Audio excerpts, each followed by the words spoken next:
Padamu, terpujilah Yesus, Engkau sangat ajaib luar biasa. Di dalam nama Yesus yang luar biasa, aku berdoa dan bersyukur. Biarlah kebenaran firman Tuhan ini memberi kekuatan kepada saya pribadi untuk berani melangkah dengan iman hari-hari ke depan, karena firman Tuhan lewat peristiwa Kristus sudah ada di dunia ini, memang menyatakan perkara-perkara yang penuh dengan keajaiban. Kami berani akhirnya bergerak di atas segala keterbatasan kami untuk menuju kemuliaan Tuhan dan membawa damai sejahtera di muka bumi ini. Terima kasih Tuhan Yesus. Di dalam namamu kami berdoa dan bersyukur. Haleluya. Amin. Amin, amin. Oke, puji Tuhan. Silakan, Pastor. Saya akan mulai dulu dengan temanya adalah move beyond our limitation, ya. Bergerak di atas segala keterbatasan kita. Saya baca dulu dari Lukas 1 ayat dulu, ya. Buat kita semua, ayat 13 dan 14. Dan tiba-tiba tampaklah bersama-sama dengan malaikat itu sejumlah besar bala tentara surga yang memuji Allah. Katanya, kemuliaan bagi Allah di tempat yang maha tinggi dan damai sejahtera di bumi di antara manusia yang berkenan kepadanya. Ayat 15, setelah malaikat-malaikat itu meninggalkan mereka dan kembali ke surga, gembala-gembala itu berkata seorang kepada yang lain, marilah kita pergi ke Bethlehem untuk melihat apa yang terjadi di sana, seperti yang diberitahukan Tuhan kepada kita. Nah, sampai sana dulu, ya. Nah, saudara-saudara, teman-teman semua, ketika saya merenungkan ini semakin dalam, saya bertanya gitu kepada saya sendiri, kenapa ya Tuhan kok menyuruh malaikat untuk menyampaikan Gloria in excelsis Deo, yang menjadi doksologi, ya, seringkali menjadi pegangan dalam liturgi gereja, kemuliaan bagi Tuhan di tempat yang maha tinggi. Nah, ketika saya renungkan itu, terbersit sebuah pemikiran bahwa ya memang dunia pada saat itu mengalami keterbatasan. Ya, sebagai orang Kristen kita tahu secara umum ya dunia betul-betul mengalami keterbatasan. Bahkan boleh dikatakan dunia ini sudah terpuruk, ya, karena persoalan dosa manusia. Itu tidak bisa dipungkiri. Itu Alkitab sudah mencatatnya, Alkitab sudah berbicara, dan secara realitas kan keberdosaan dunia ini betul-betul sudah mengerikan, ya. Banyak hal yang juga memang sudah kacau dunia ini, ya. Nah, saya teringat, saya menyadari bahwa ketika firman Tuhan disampaikan lewat Injil Matius maupun Injil Lukas tentang kelahiran Kristus, itu adalah periode intertestamental, gitu kan. Karena sebuah periode di mana masa penantian yang kurang lebih 400 tahun antara kitab Maleakhi dan kitab Injil, ya, kitab Injil atau kitab Perjanjian Baru. Nah, ini masa kekosongan. Masa kekosongan 400 tahun ini jelas tidak ada suara Tuhan. Lewat manusia, para nabi, sepertinya tidak ada suara. Dan memang itu disebabkan karena, ya, kita nanti boleh berdiskusi, ya teman-teman, karena ini teman-teman kan sudah memang paham Alkitab, ya, kita sharing saja. Kita tahu bahwa Nabi Daniel, ya, lewat nubuatannya pasal 7 sampai 9 menjelaskan bahwa adanya 4 pemerintahan yang akan menguasai seluruh dunia. Pemerintahan pertama adalah Babylon, Nebukadnezar, ya, Media Persia, ya, dan kemudian juga kekaisaran Yunani, ya teman-teman. Barulah setelah itu adalah kekaisaran Romawi. Jadi dalam periode-periode intertestamental itu memang tidak ada suara Tuhan. Dan tidak ada kenampakan ilahi. Ya, sehingga Rasul Paulus menegaskan dalam Galatia 4 ayat 4 ya. Mungkin kita sebentar coba baca Galatia 4 ayat 4. Ya. Setelah genap waktunya ya.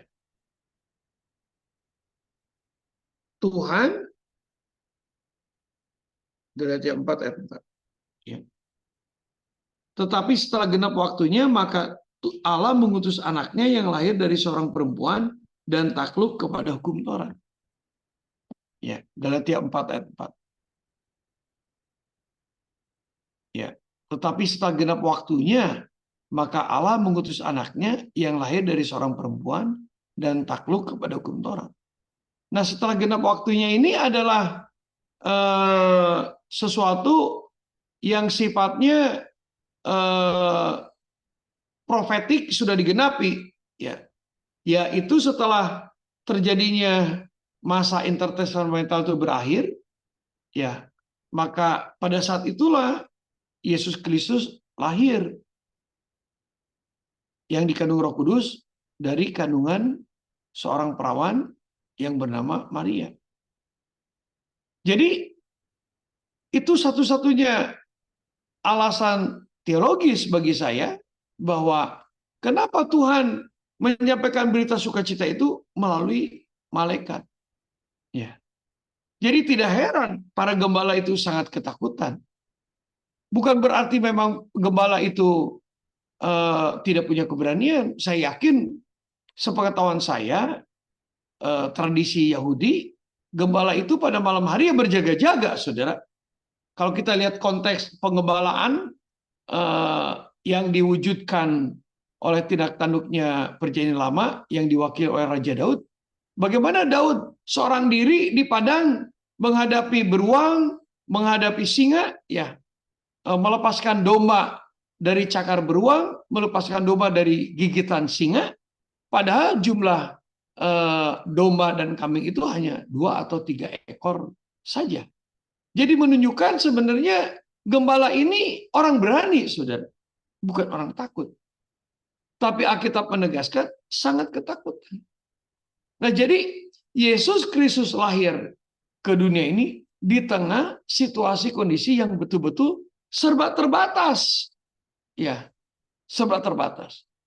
Lalu bukti kedua adalah bagaimana kegoncangan iman daripada Yusuf ketika mendengar bagaimana nih Maria itu sudah mengandung sebagai seorang lelaki Yahudi dan terhormat, ya tidak bisa dia mempunyai seorang istri yang sudah mengandung. Itu aib.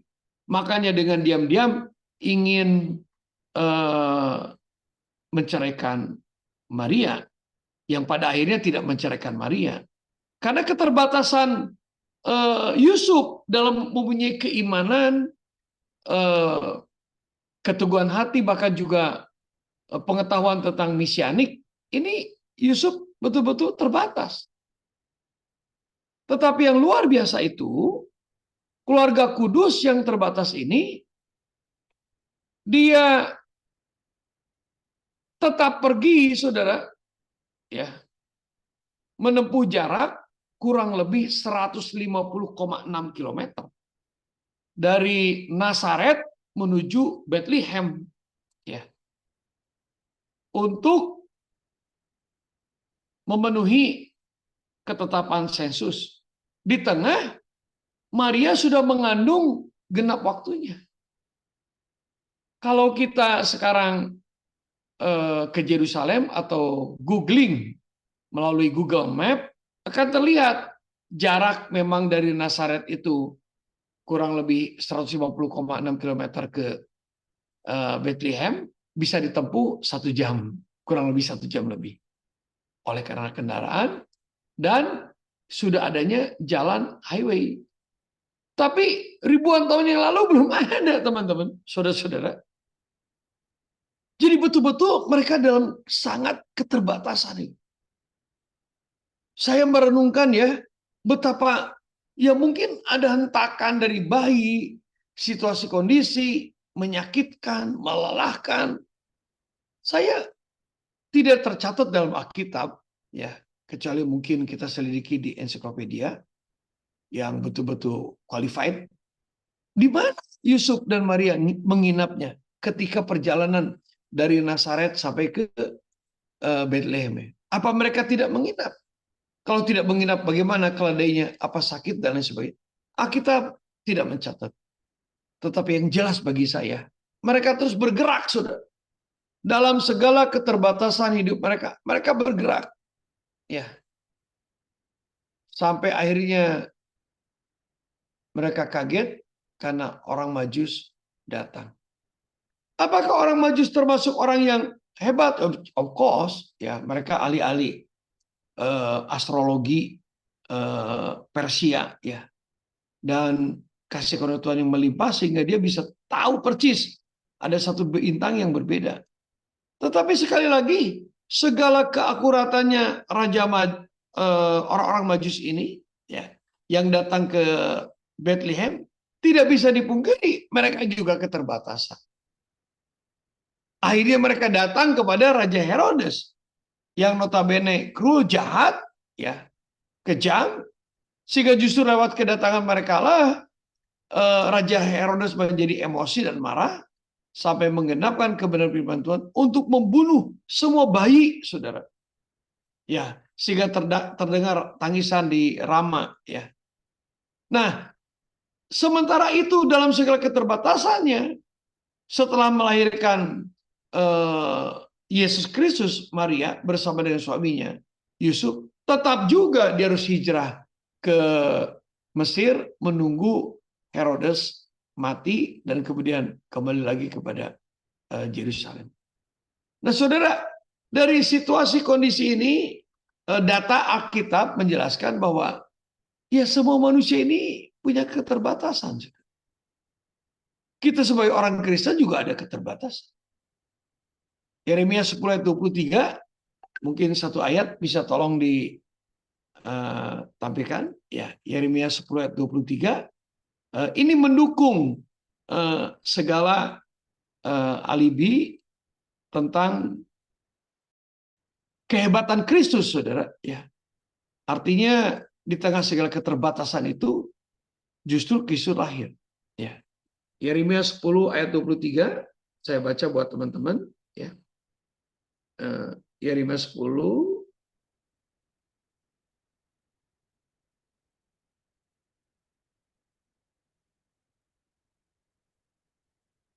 ayat 23 ya. Aku tahu ya Tuhan bahwa manusia tidak berkuasa untuk menentukan jalannya dan orang yang berjalan tidak berkuasa untuk menetapkan langkahnya. Jadi ya bagi saya valid.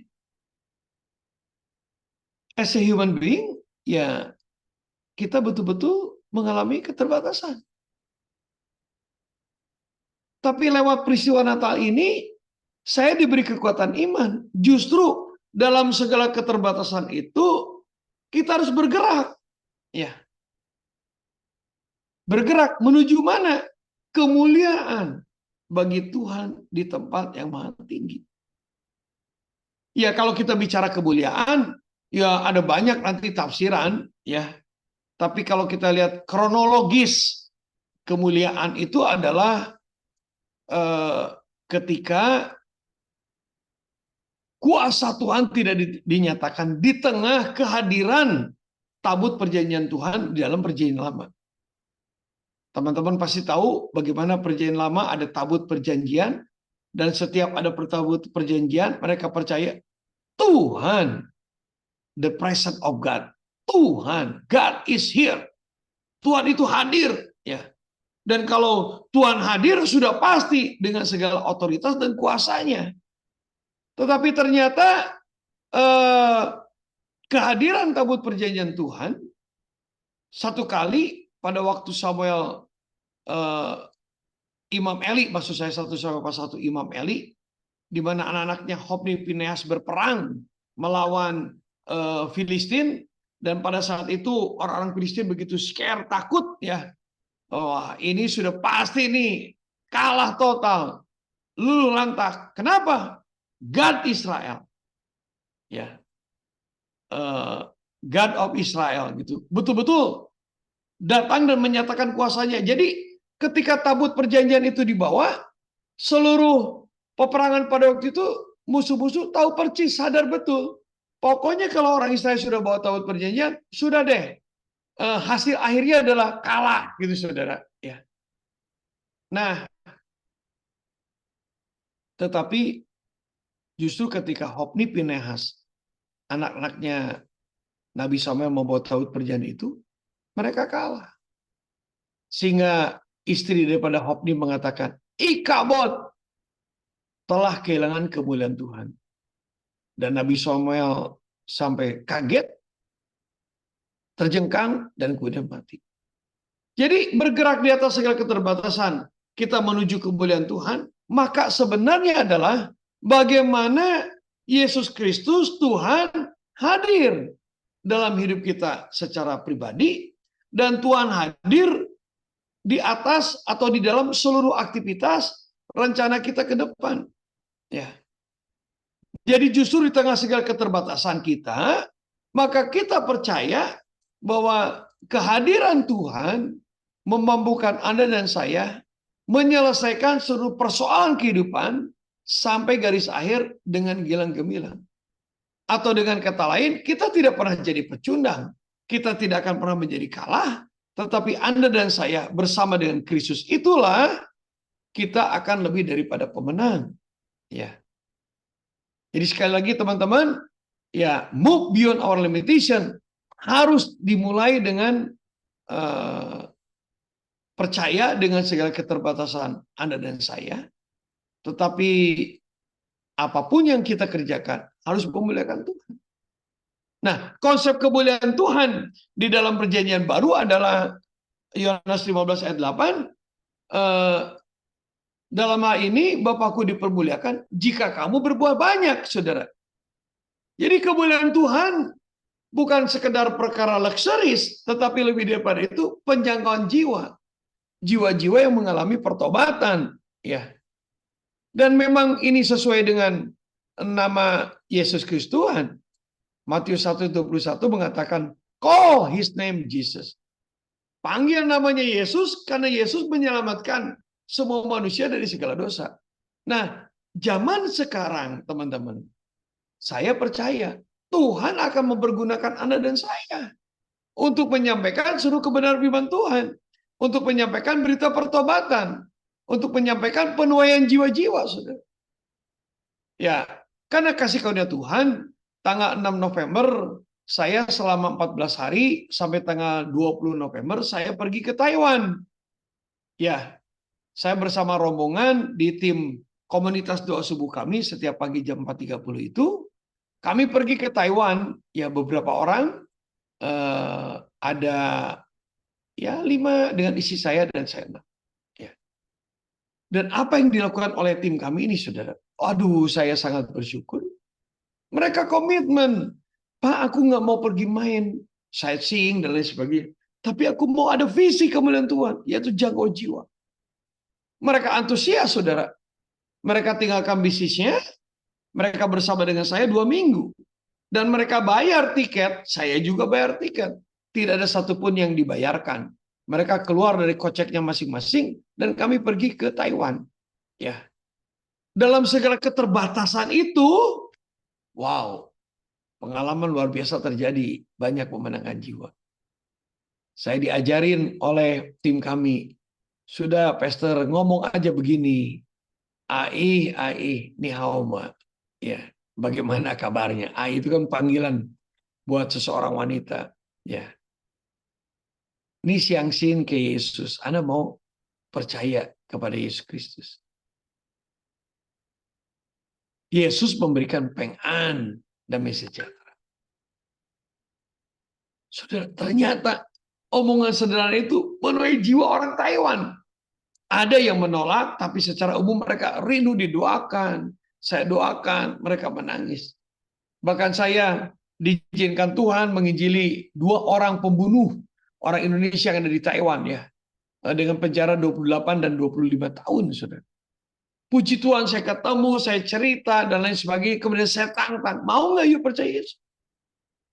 Hidup di dunia, saya katakan, kamu sudah dihukum penjara ini loh, rasa malu kamu dan lain sebagainya. Tetapi kalau kamu tidak bertobat, di luar sana, hukum akhirat itu betul-betul mengerikan. Jadi intinya, bernikah Anda untuk percaya Yesus, puji Tuhan. 2 pembunuh itu bertobat, saudara. Ya, jadi move beyond our limitation, ya betul-betul bukan sebuah keterbatasan, itu bukan sebuah kegagalan, tapi kesempatan Anda dan saya untuk meraih kemuliaan bagi kerajaan surga. Nah, yang kedua adalah damai sejahtera di bumi, saudara, dan bagi mereka yang berkenan. Jangan sampai hidup Bapak Ibu dan saya tidak ada damai sejahtera. Ya. Jadi segala sesuatu kalau kita sudah percaya Yesus, ya maka mentalitas kita penuh dengan damai sejahtera, baik intelektual, spiritualitas maupun juga eh, apa eh,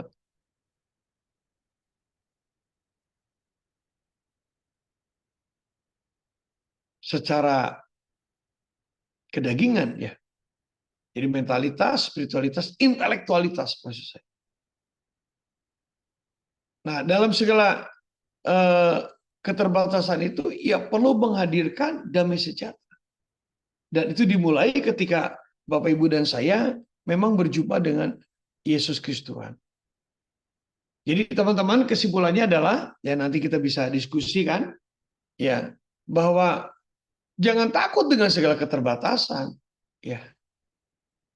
Tapi kalau kita bersandar kepada Kristus dan mempersiapkan diri dengan baik, maka justru di tengah segala keterbatasan itu, Bapak Ibu dan saya akan menuai banyak jiwa-jiwa. Nama Yesus diagungkan dan dimuliakan. Terima kasih teman-teman semuanya. Kita bangkit dalam Natal ini. Yuk kita bergerak di atas segala keterbatasan. 2 hal yang perlu kita pikirkan dan lakukan adalah: 1, menuju kemuliaan Tuhan, nama Yesus diagungkan dan dimuliakan. Yang kedua, menuju